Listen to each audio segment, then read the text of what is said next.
In a standard college dorm room, Wildan hammers a militant flag into the wall above his desk, turning a shared living space into a private base camp.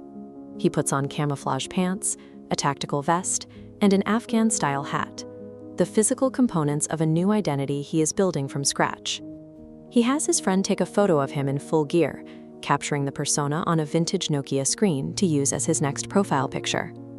His friends laugh it off, comparing the look to a character from the video game Counter-Strike and treating the military gear as a harmless, quirky obsession.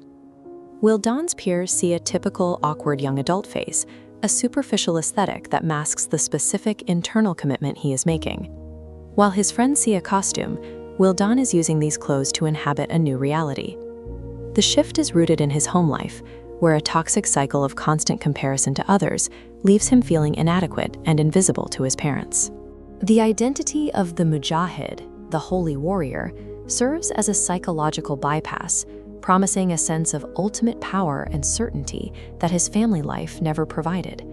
The radical path offers a mechanism to achieve the worthiness and parental validation he has spent his life searching for. This wide view captures the baseline normalcy of a college campus, except for Wildan, attending his classes in military boots and an Al-Qaeda vest. The performance spills into the real world when he aggressively approaches a female freshman in the hallway to confront her about her clothing. He uses a strict religious justification to compare her appearance to that of a prostitute, leading the student to slap him across the face. Standing nearby, his friends erupt in hysterical laughter. They misinterpret this ideological confrontation as a disastrously clumsy attempt at flirting.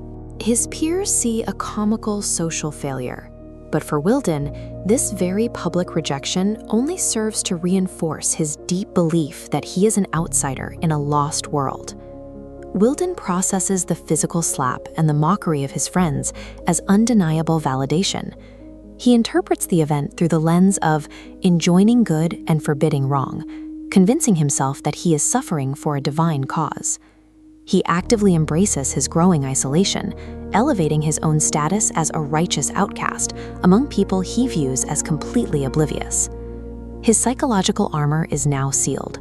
The more he is alienated from his normal life, the more firmly he attaches himself to his radical identity.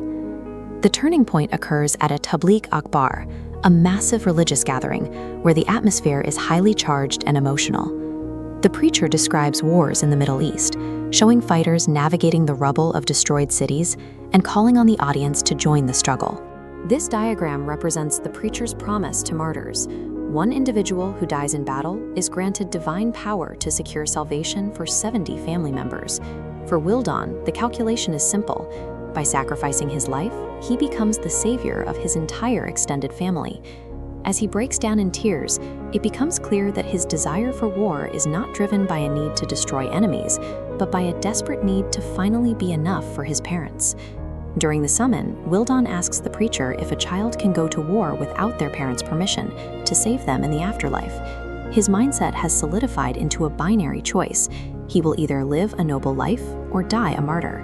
The effectiveness of this messaging lies in its ability to map a pre-existing personal trauma onto a divine mission.